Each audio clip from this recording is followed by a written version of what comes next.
بسم اللہ الرحمن الرحیم۔ نحو کا ایک سبق قسم اور جواب قسم، اس سے متعلق کسی نے کہا تھا کہ کچھ آگاہ کر دیا جائے۔ اس سبق میں بنیادی جو چیز ہوتی ہے وہ جواب قسم سے متعلق معلومات ہوتی ہیں۔ 4 حروف قسم ہیں: بوتل، با، واو، تا، لا، باللہ، واللہ، تاللہ، للہ۔ فعل قسم میں احلف فعل یا اقسم فعل آتا ہے،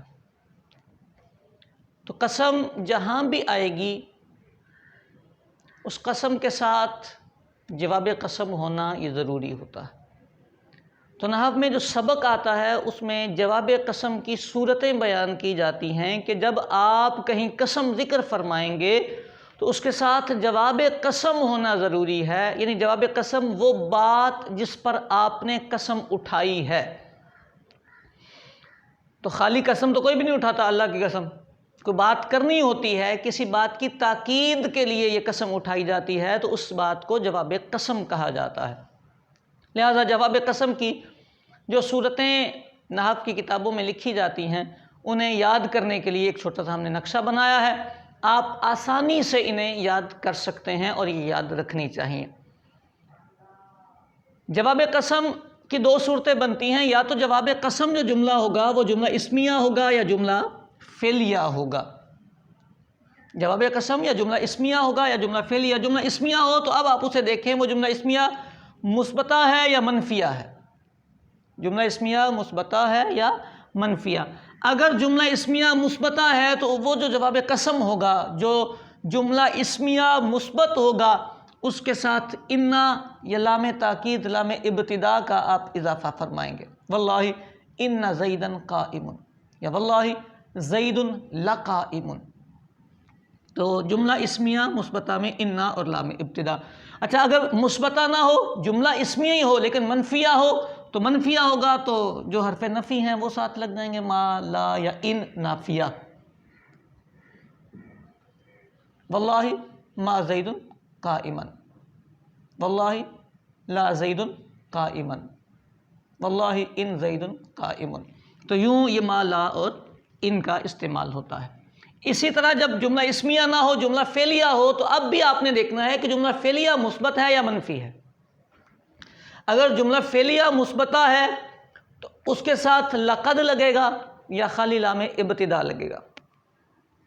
واللہ لقد قام زید، یا واللہ لأضربنک، یا لام ابتدا لگے گا یا پھر لقد لگے گا۔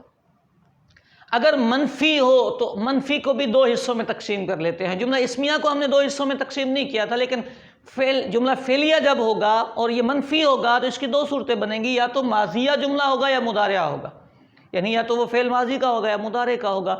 ماضی کا ہو تو اس کے ساتھ ما لگایا جائے گا، اور مضارع کا ہو تو لا اور لن لگایا جائے گا۔ یوں یہ جواب قسم کی جو صورتیں بنتی ہیں وہ یہاں ذکر کر دی گئی ہیں۔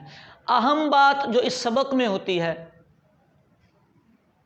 میں نے ایک پوائنٹ لکھا ہے کہ جواب قسم ہمیشہ قسم کے بعد ہوتا ہے، ہوتا بھی ضرور ہے اور ہوتا بھی قسم کے بعد ہے۔ اگر ہمیں قسم کے بعد کوئی جملہ نہ ملے اور قسم سے پہلے وہ جملہ مل رہا ہو جس کی ہمیں تلاش ہے، جس کو ہم جواب قسم بنانا چاہتے ہیں، قسم کے بعد نہ ملے، قسم کے ارد گرد ملے یا قسم سے پہلے ملے، دونوں صورتوں میں اس کو جواب قسم نہیں بنائیں گے۔ بعض طلبہ جو ہے وہ اسے کہہ دیتے ہیں جواب قسم مقدم، نہیں کہہ سکتے۔ جواب قسم ہمیشہ قسم کے بعد آتا ہے، ہو تو ٹھیک ہے، نہ ہو تو پچھلے جملے سے ملتا جلتا جملہ دوبارہ نکالنا پڑتا ہے۔ ایک بات ہو گئی۔ اہم بات اس سبق کی، یہ سبق تعریب کے قوانین میں آتا ہے، یعنی آپ جب عربی بنانے لگیں گے اور آپ قسم ارشاد فرمائیں گے تو اس قسم کے ساتھ آپ نے کیا لگانا ہے، اس نقشے میں یہ فرمایا گیا ہے۔ ٹھیک ہو گئی؟ آپ عربی میں کتاب لکھ رہے ہیں، آپ عربی بول رہے ہیں، آپ قسم اٹھانا چاہ رہے ہیں، عربی میں تکلم کرنا چاہ رہے ہیں، تو ان قوانین کا آپ کو خیال رکھنا پڑے گا۔ اولیٰ کے طلبہ بھی اس سبق کو اچھی طرح یاد کریں، ثانیہ کے طلبہ بھی، ثالثہ کے اوپر کے وہ طلباء جن کا منہج تعریب نہیں ہے، انہیں اس سبق پر اتنی مغز ماری کرنے کی ضرورت نہیں ہوتی. یہ تعریب کا ہے اور آپ تعریب کے شعبے میں ہی نہیں گئے، آپ پڑھنا سیکھ رہے ہیں قرآن پاک میں یا حدیثوں میں یا فقہ کی کتابوں میں یا آپ کی درسیات میں یا آپ کی شروحات میں. آپ کے پاس صحیح جملے لکھے ہوں گے، قسم کے آگے جواب قسم بھی لکھا ہوا ہوگا، وہاں لام بھی لگا ہوگا، ما بھی لگا ہوگا، لقد بھی لگا ہوگا، لئن بھی لگا ہوگا. یہ ساری چیزیں لگی ہوئی ہوں گی، آپ کو لگانے کی ضرورت نہیں پڑتی. یہ جملہ میں نے اس لیے کہا کہ بعض طلباء ذہنی طور پر تھوڑا سا پریشان رہتے ہیں کہ ہمیں یہ سبق نہیں آتا. تو بابا یہ سبق نہ بھی آئے تو مسئلہ حل ہو جاتا ہے.